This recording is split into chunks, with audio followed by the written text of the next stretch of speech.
ये एक motivational story है फ्रेंड्स, और इस स्टोरी का नाम है ममता। आज ये स्टोरी सुनना, और अगर अच्छी लगे तो प्लीज़ कमेंट्स में ज़रूर बताना। इस स्टोरी का मेन कैरेक्टर है कंचन और एक छोटा बच्चा। कंचन जैसे ही अपनी कार से उतरी, ऑफिस के गेट तक पहुंचती ही थी, तभी एक छोटे से बच्चे ने उसका साड़ी का पल्लू पकड़ लिया और बोला, मम्मी तू मुझे छोड़कर क्यों चली गई?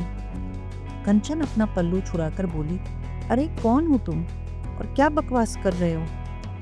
इससे पहले कि बच्चा कुछ कहता, गेटकीपर भागता हुआ आया और बोला, माफ करना मैडम, मैं इसे देखता हूँ, आप जाइए।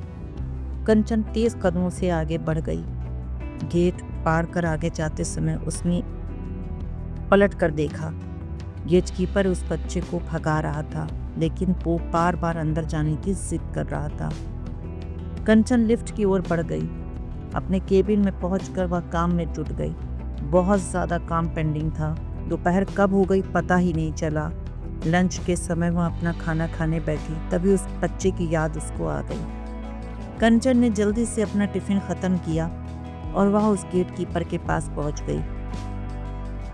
कंचन ने इधर उधर देखा, लेकिन बच्चा कहीं भी नजर नहीं आया। कंचन बोली, गार्ड भैया, वो बच्चा कौन था? कंचन ने पूछा तो गार्ड भैया बोले, मैडम उसकी आप चिंता ना करें, अब वो आपको परेशान नहीं करेगा। मैं उसके बाप से शिकायत कर दी थी, वो उसको यहाँ से ले के आए। वो तो ठीक है, लेकिन वो ऐसा क्यों बोल रहा था? कंचन ने बड़ी एक्साइटमेंट से पूछा। गार्ड ने कहा, भले घर का बच्चा है मैडम, उसकी माँ गोरी इस बिल्डिंग में साफ सफाई का काम करती थी। उसका बाप शराबी है, सारा दिन शराब पीकर पड़ा रहता है। एक दिन जब वो घर पहुंची तो पति पत्नी में झगड़ा हो गया। गौरी का सर दीवार में लगा और वो चल बसी। अब ये बच्चा यहीं घूम घूम कर भीख मांगता है। इसी बिल्डिंग में आने वाली बहुत सी लेडीज को अपनी माँ समझकर पीछे पड़ जाता है। आप नहीं हैं इसलिए आपको अजीब सा लग रहा है। कंचन ने दुखी होते हुए पूछा, लेकिन आपने उसके बाप से कहा? गार्ड बोला, मैंने उससे कहा कि अगर आज के बाद ये बच्चा यहाँ नजर आया तो तुझे पुलिस में पकड़वा दूंगा। वह उसे मारता हुआ घर ले गया। दुख तो बहुत हुआ, लेकिन कर भी क्या सकता था, उसकी रोज कंप्लेन आती है। कंचन बिना कुछ बोले अपने केबिन में आके बैठ गई। वह एक गहरी सोच में पड़ गई कि इस मासूम बच्चे का चेहरा बार बार उससे सामने आ रहा था। आज उसकी वजह से उस बच्चे की पिटाई हो गई।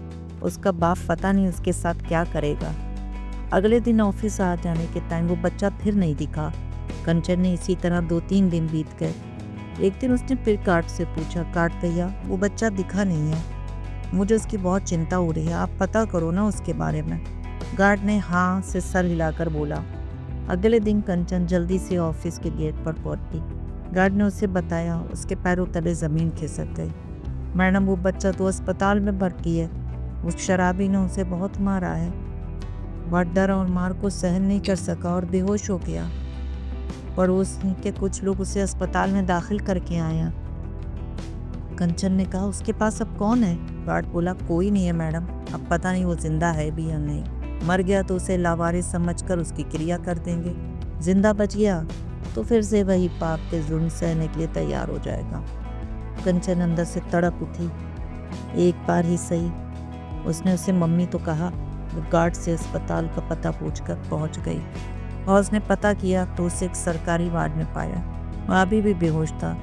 कंचन ने डॉक्टर से पूछा।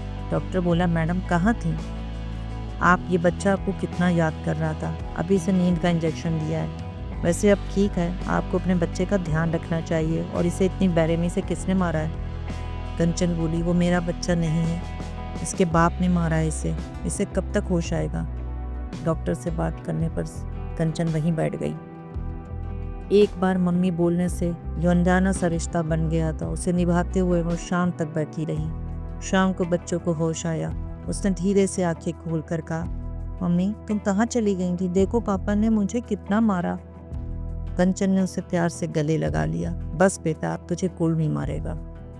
तभी पीछे से अविनाश जी की आवाज आई, हाँ, और अब मम्मी भी तुझे छोड़कर नहीं जाएगी। कंचन ने अपने पति को सारी बात बताई। 2 दिन बाद कंचन और अविनाश बच्चे को अपने घर ले गए। अविनाश ने बच्चे को गोद लेने के कागज बनवा लिए। गार्ड और दूसरे लोगों को इकट्ठा करके उसके बाप से पेपर साइन करा लिए। बदले में उससे बाप को 10,000 रुपए दे दिए। अविनाश और कंचन ने बच्चे का नामकरण कराया और इसका नाम सूरज रखा। आपको अगर ये कहानी पसंद आई हो तो बताइएगा कैसी लगी और कमेंट्स भी करिएगा, शेयर करिएगा, लाइक करिएगा।